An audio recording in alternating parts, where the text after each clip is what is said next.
रजिया सुल्तान का जन्म 1205 के आसपास बदायूं शहर में हुआ। वे सुल्तान शमसुद्दीन इल्तुतमिश और उनकी पत्नी कुतुब बेगम की बेटी थीं। इल्तुतमिश उस समय दिल्ली सल्तनत के सुल्तान नहीं बने थे, बल्कि वे बदायूं इलाके के गवर्नर का काम संभालते थे।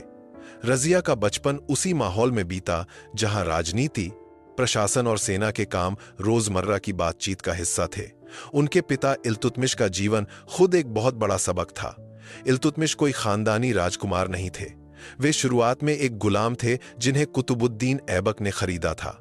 अपनी मेहनत, समझदारी और काम करने के तरीके से वे एक सेनापति और फिर गवर्नर के पद तक पहुंचे थे। रजिया ने बचपन से ही अपने पिता की इस कहानी से एक बहुत साफ और सीधा विचार सीख लिया था।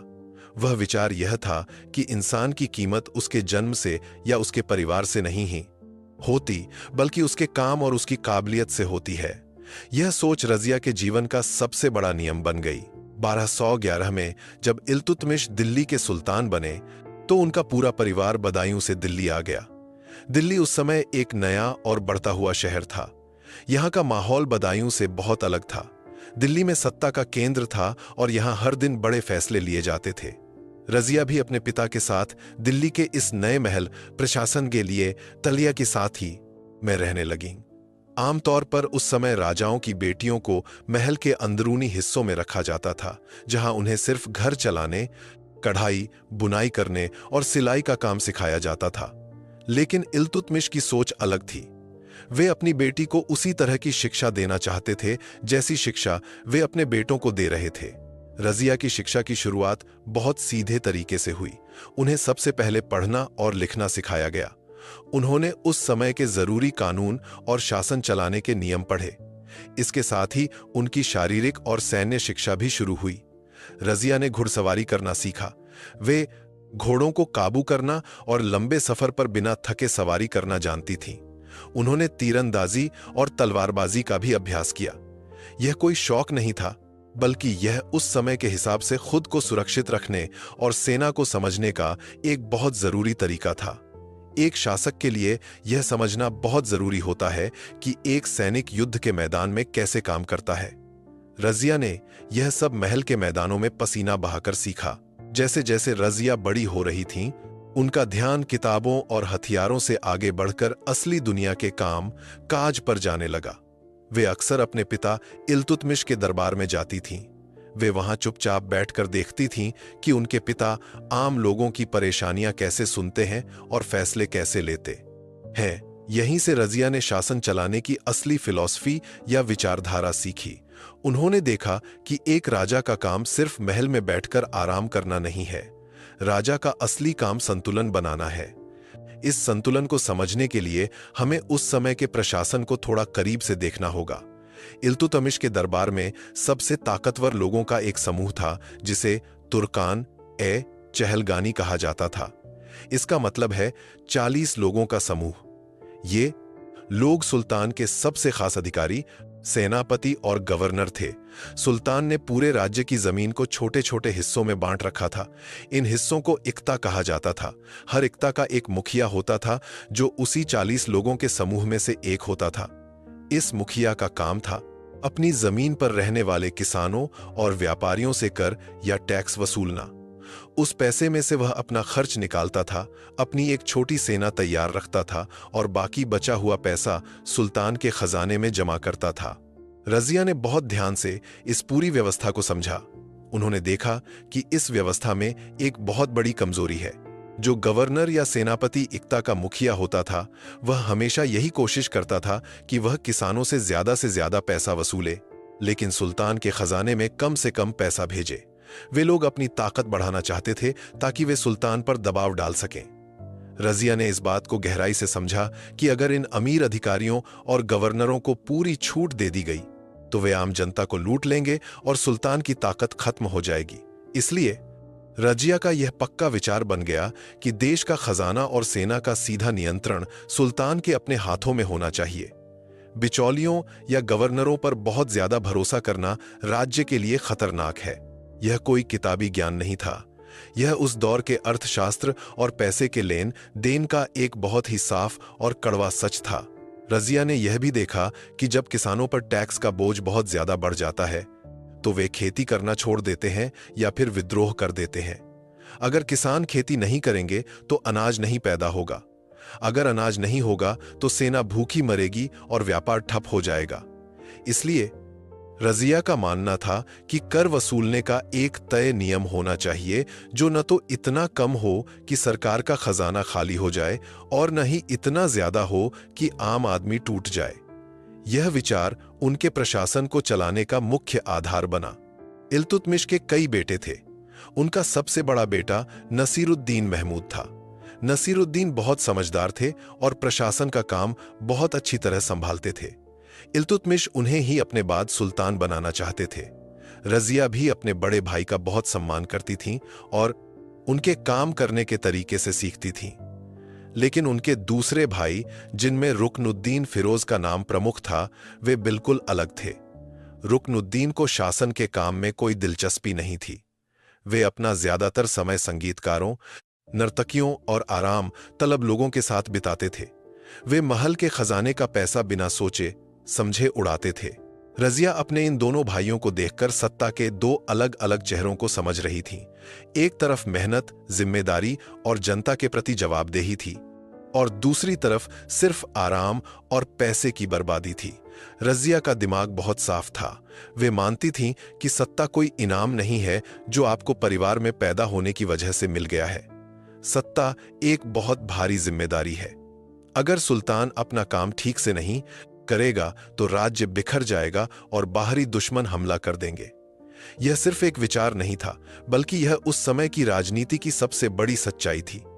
मंगोल सेनाएं लगातार सीमाओं पर मंडरा रही थीं और जरा सी कमजोरी का मतलब था पूरे देश की तबाही। 1229 का साल इल्तुतमिश के परिवार और पूरी दिल्ली सल्तनत के लिए बहुत बुरा साबित हुआ। इल्तुतमिश के सबसे बड़े बेटे और उनके तय किए गए उत्तराधिकारी नसीरुद्दीन महमूद की अचानक बीमारी से मौत हो गई। इल्तुतमिश इस घटना से अंदर तक टूट गए थे। उन्हें समझ नहीं आ रहा था कि अब उनके बाद इस बड़े राज्य को कौन संभालेगा। उन्होंने अपने बाकी बेटों की तरफ ध्यान दिया, लेकिन उन्हें किसी में भी वह बात नजर नहीं आई जो एक सुल्तान में होनी चाहिए। रुकनुद्दीन और बाकी बेटे अभी भी अपनी मस्ती में डूबे थे। उन्हें इस बात का कोई अंदाजा नहीं था कि राज्य पर क्या संकट आने वाला है। यहीं से रजिया की असली परीक्षा शुरू हुई। 1231 में इल्तुतमिश को एक बहुत जरूरी सैन्य अभियान के लिए ग्वालियर जाना पड़ा। यह कोई छोटा काम नहीं था।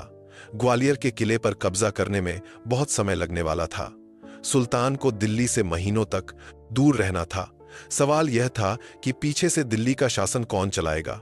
आमतौर पर सुल्तान अपने किसी बड़े बेटे को या अपने सबसे भरोसेमंद मंत्री को यह काम सौंप कर जाते हैं, लेकिन इल्तुतमिश ने एक ऐसा फैसला लिया जिसने सबको चौंका दिया।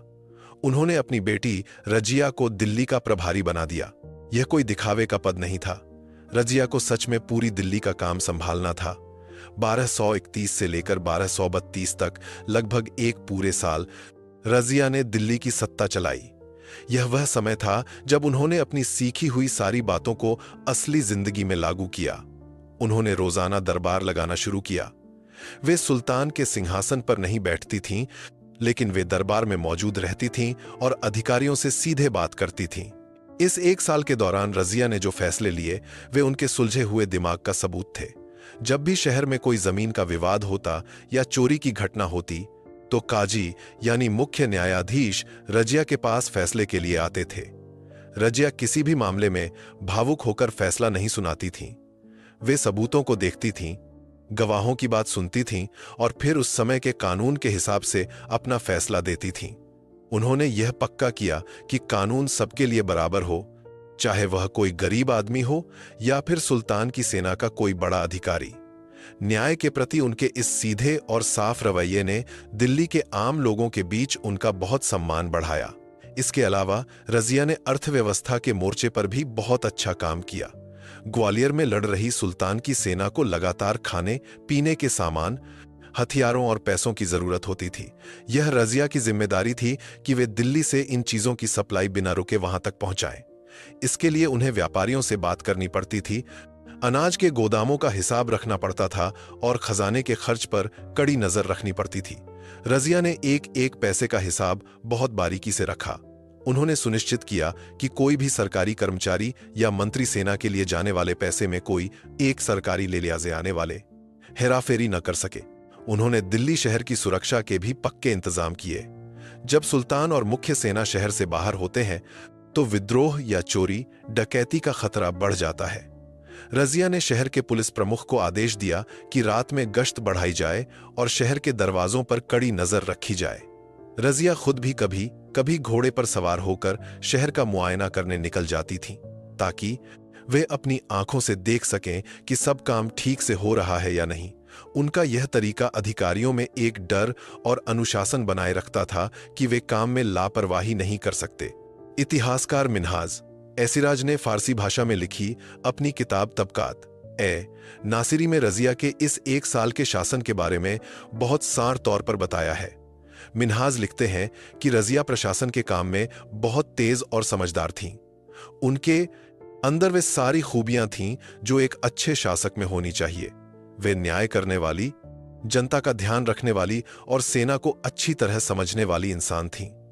मिन्हाज यह भी मानते हैं कि इल्तुतमिश के सभी बेटों के मुकाबले रजिया राजकाज के काम में कहीं ज्यादा योग्य थीं। 1232 में जब इल्तुतमिश ग्वालियर को जीतकर दिल्ली वापस लौटे तो वे यह देखने के लिए बहुत उत्सुक थे कि उनकी गैर मौजूदगी में रजिया ने कैसा काम किया है। जब उन्होंने खजाने का हिसाब देखा, शहर की कानून व्यवस्था की जांच की और आम लोगों तथा मंत्रियों से बात की तो वे पूरी तरह से संतुष्ट हो गए। रजिया ने राज्य को बिल्कुल वैसे ही चलाया था जैसे इल्तुतमिश खुद चलाते। कहीं कोई विद्रोह नहीं हुआ था, खजाने में कोई कमी नहीं आई थी और सेना को समय पर सब कुछ मिलता रहा था। इसी समय इल्तुतमिश के दिमाग में एक बहुत बड़ा और पक्का विचार आया। उन्होंने देख लिया था कि उनके बेटे सत्ता संभालने के लायक नहीं है और रजिया ने खुद को साबित कर दिया है। सुल्तान ने अपने प्रधानमंत्री, जिसे वजीर कहा जाता था, और अपने मुख्य सचिव को दरबार में बुलाया। उन्होंने एक आदेश लिखवाने को कहा। यह कोई साधारण आदेश नहीं था, यह दिल्ली सल्तनत के भविष्य का फैसला था। इल्तुतमिश ने लिखवाया कि उनके मरने के बाद उनकी बेटी रजिया ही उनकी उत्तराधिकारी होगी और वही दिल्ली की अगली सुल्तान बनेगी। जैसे ही यह आदेश लिखा गया और इसकी खबर दरबार के अमीर लोगों और 40 गवर्नरों के समूह को लगी तो वहां हड़कंप मच गया। उन लोगों के लिए यह बात मानना बहुत मुश्किल था। उनकी परेशानी यह नहीं थी कि रजिया काम करना नहीं जानती। वे सब रजिया के एक साल के काम को देख चुके थे और जानते थे कि वे बहुत समझदार हैं। उनकी असली परेशानी दो बातें थीं। पहली बात यह थी कि उन दिनों समाज में यह नियम माना जाता था कि राजकाज का काम सिर्फ मर्दों का है। एक औरत के आदेश मानना उनके पुरुष होने के अभिमान पर चोट करता था। और दूसरी, जो सबसे बड़ी व्यावहारिक परेशानी थी, वह यह थी कि रजिया बहुत सख्त थीं। वे 40 अमीर अधिकारी जो इक्ता के मुखिया थे, वे एक कमजोर सुल्तान चाहते थे। वे चाहते थे कि सुल्तान सिर्फ गद्दी पर बैठे और वे लोग पीछे से अपनी मनमानी करते रहें, ज्यादा से ज्यादा जमीन पर कब्जा करें और खूब पैसा बनाएं। रुकनुद्दीन फिरोज जैसा कोई कमजोर इंसान उनके लिए बहुत अच्छा राजा साबित होता, क्योंकि उसे शराब और संगीत से फुर्सत नहीं थी। लेकिन रजिया ऐसी नहीं थी। रजिया हर चीज का हिसाब मांगती थी। रजिया कानून का पालन सख्ती से करवाती थी। इन अधिकारियों को पता था कि अगर रजिया सुल्तान बन गईं तो उनकी मनमानी खत्म हो जाएगी और उन्हें कायदे में रहना पड़ेगा। इसलिए दरबार के कई बड़े अधिकारियों ने एक साथ मिलकर इल्तुतमिश के सामने अपना विरोध दर्ज किया। उन्होंने बड़ी चतुराई से अपनी बात रखी। उन्होंने कहा, हे सुल्तान, आपके पास अभी कई बेटे जिंदा हैं, वे उम्र में बड़े भी हैं। जब आपके परिवार में मर्द मौजूद हैं तो ऐसे में एक औरत को सुल्तान बनाने का फैसला लोगों को पसंद नहीं आएगा। यह हमारे पुराने रीति रिवाजों के खिलाफ है। इल्तुतमिश ने उनकी बात बहुत शांति से सुनी। वे जानते थे कि ये अधिकारी क्या सोच रहे हैं। इल्तुतमिश ने उन्हें जो जवाब दिया वह इतिहास के पन्नों में दर्ज है और वह रजिया के पूरे जीवन की फिलॉसफी को सही ठहराता है। इल्तुतमिश ने कहा, मेरे बेटे सिर्फ नौजवान दिखने में है, लेकिन उनकी आदतें और उनका दिमाग शासकों वाला नहीं है। वे अपना पूरा दिन और रात सिर्फ ऐशो आराम में बर्बाद करते हैं। उनमें से कोई भी राज्य का बोझ उठाने के काबिल नहीं है। मैंने अपनी बेटी को परखा है। हालांकि शरीर से वह एक महिला है, लेकिन उसका दिमाग, उसका अनुशासन और उसकी समझदारी मेरे किसी भी बेटे से कहीं ज्यादा है। जब मैं नहीं रहूंगा तो तुम सब खुद देख लोगे कि मेरे इस फैसले से बेहतर कोई और फैसला नहीं हो सकता था। यह बातचीत हमें बहुत कुछ बताती है। यह दिखाती है कि रजिया का विचार क्या था। रजिया का मानना था कि जेंडर या लिंग इंसान की योग्यता को तय नहीं करता, काम करने की क्षमता दिमाग और मेहनत से आती है। रजिया ने कभी भी अपनी महिला होने की पहचान को छुपाने की कोशिश नहीं की थी, लेकिन उन्होंने यह भी कभी नहीं माना कि यह बात उन्हें राज्य चलाने से रोक सकती है। उनका पूरा फोकस हमेशा इस बात पर रहा कि काम सही तरीके से कैसे किया जाए। इस घटना के बाद रजिया का आत्मविश्वास और बढ़ गया। अब वे सिर्फ एक राजकुमारी या पीछे से काम देखने वाली अधिकारी नहीं थीं, वे घोषित तौर पर अगली सुल्तान थीं। उन्होंने अपना समय और ज्यादा बारीकी से दरबार के कामों में लगाना शुरू कर दिया। उन्होंने अर्थशास्त्र के उन पहलुओं पर ध्यान दिया जो एक राज्य को मजबूत बनाते हैं। उन्होंने समझा कि दिल्ली सल्तनत की असली ताकत व्यापार के उन रास्तों से आती है जो मुल्तान और लाहौर से होते हुए दिल्ली आते थे और फिर यहां से बंगाल की तरफ जाते थे। रजिया जानती थीं कि अगर सड़कों पर व्यापारी सुरक्षित नहीं रहेंगे तो वे दिल्ली में अपना सामान बेचने नहीं आएंगे। अगर सामान नहीं बिकेगा तो बाजार में पैसा नहीं आएगा और सरकार को कर नहीं मिलेगा। इसलिए उन्होंने सड़कों की सुरक्षा पर बहुत जोर दिया। यह सब काम वे तब भी कर रही थीं जब वे सुल्तान नहीं बनी थीं, बल्कि सुल्तान की मुख्य सलाहकार के तौर पर काम कर रही थीं। उन्होंने देखा कि कई बार सेना के अधिकारी खुद व्यापारियों को डराकर उनसे पैसे वसूल लेते हैं। रजिया की नजर में यह राज्य के साथ सबसे बड़ा धोखा था। जो रक्षक है वही अगर लुटेरा बन जाए तो आम आदमी किस पर भरोसा करेगा। रजिया की न्याय की इसी सोच ने उन्हें दरबार के उन स्वार्थी लोगों से बहुत दूर कर दिया। रजिया ने अपना एक अलग गुट बनाना शुरू नहीं किया, बल्कि उन्होंने सीधे सीधे कानून और नियमों का एक ऐसा ढांचा दिमाग में तैयार कर लिया जिसे वे सुल्तान बनने के बाद लागू करना चाहती थीं। वे जानती थीं कि जब उनके पिता नहीं रहेंगे तो ये 40 अमीर अधिकारी सबसे पहले उन पर ही हमला करेंगे। इसलिए रजिया ने सेना के कुछ निचले स्तर के अधिकारियों और आम जनता के साथ अपना सीधा संपर्क बनाना शुरू किया। वे जानती थीं कि महल के अंदर होने वाली साजिशों से लड़ने का सबसे अच्छा तरीका है महल के बाहर मौजूद आम लोगों का समर्थन हासिल करना। इल्तुतमिश की तबीयत धीरे धीरे बिगड़ने लगी। वे बूढ़े हो रहे थे और लगातार युद्ध के मैदानों में रहने की वजह से उनका शरीर कमजोर हो चुका था। रजिया उनके हर फैसले में उनके साथ खड़ी रहती थीं। उन्होंने अपने पिता के अंतिम दिनों में राज्य का लगभग सारा काम अपने हाथों में ले लिया था। वे जानती थीं कि मुश्किल समय बहुत करीब है। 1236 की शुरुआत में यह साफ हो गया था कि सुल्तान इल्तुतमिश अब ज्यादा दिन जिंदा नहीं रहेंगे। रजिया ने इन महीनों में अपनी मानसिक और राजनीतिक तैयारी पूरी कर ली थी। उन्हें किसी भ्रम में नहीं रहना था। उन्होंने देख लिया था कि दरबार के ज्यादातर अधिकारी उनके खिलाफ हैं। उनके भाई रुकनुद्दीन की मां शाह तुर्कान नाम की एक बहुत ही महत्वाकांक्षी महिला थीं। शाह तुर्कान महल के अंदर ही अंदर रजिया के खिलाफ एक बहुत बड़ी साजिश रच रही थीं। वे चाहती थीं कि इल्तुतमिश की मौत के तुरंत बाद उनके बेटे रुकनुद्दीन को गद्दी पर बिठा दिया जाए और इल्तुतमिश के उस आदेश को फाड़कर फेंके दिया जाए जिसमें रजिया को उत्तराधिकारी बताया गया था। शाह तुर्कान ने दरबार के उन असंतुष्ट अधिकारियों को खूब पैसा और जमीन देने का लालच दिया। उन्होंने कहा कि अगर रुकनुद्दीन सुल्तान बनेगा तो वह किसी के काम में दखल नहीं देगा और सारे अमीर अधिकारी अपनी मर्जी से शासन कर सकेंगे। रजिया को इन सारी साजिशों की पूरी जानकारी थी, लेकिन रजिया का काम करने का तरीका अलग था। वे छुपकर साजिश करने में विश्वास नहीं रखती थीं। उनका मानना था कि राजनीति खुली किताब की तरह होनी चाहिए। अगर कोई नियम तोड़ेगा तो उसे सरेआम सजा मिलनी चाहिए। 1236 के अप्रैल महीने के आखिर में सुल्तान शमसुद्दीन इल्तुतमिश का निधन हो गया। उनके मरते ही दिल्ली की राजनीति का वह तूफान फट पड़ा जिसका अंदेशा रजिया को पहले से था। दरबार के अमीर अधिकारियों ने और शाह तुर्कान ने मिलकर तुरंत इल्तुतमिश की वसीयत को किनारे कर दिया। उन्होंने बिना किसी देरी के रुकनुद्दीन फिरोज को दिल्ली का नया सुल्तान घोषित कर दिया। रजिया के लिए यह एक बहुत बड़ा झटका था, लेकिन वे हैरान नहीं थीं। वे जानती थीं कि सत्ता आसानी से नहीं मिलती। रजिया ने कोई जल्दबाजी नहीं की। वे चुप रहीं और सही समय का इंतजार करने लगीं। रुकनुद्दीन के सुल्तान बनते ही दिल्ली का माहौल बिल्कुल बदल गया। रुकनुद्दीन ने खजाने का दरवाजा खोल दिया और पानी की तरह पैसा बहाना शुरू कर दिया। सारा पैसा संगीत, शराब और फालतू के दिखावे पर खर्च होने लगा। प्रशासन का पूरा काम रुक गया। आम लोगों की कोई सुनवाई नहीं होती थी। शाह तुर्कान ने इस मौके का फायदा उठाते हुए अपनी पुरानी दुश्मनी निकालनी शुरू कर दी। उसने इल्तुतमिश के परिवार के उन लोगों को मरवाना शुरू कर दिया जो उसका विरोध कर सकते थे। पूरे शहर में डर और भ्रष्टाचार का माहौल बन गया।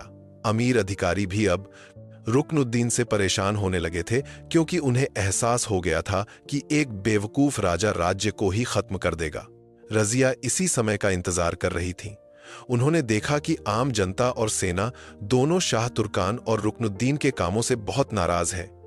रजिया की फिलॉसफी हमेशा से यही रही थी कि सुल्तान की असली ताकत अमीर अधिकारी नहीं, बल्कि आम जनता और आम सैनिक होते हैं। जब शासन में अन्याय बहुत ज्यादा बढ़ गया, तब रजिया ने अपना कदम उठाया। उन्होंने किसी अमीर अधिकारी के सामने हाथ नहीं फैलाए।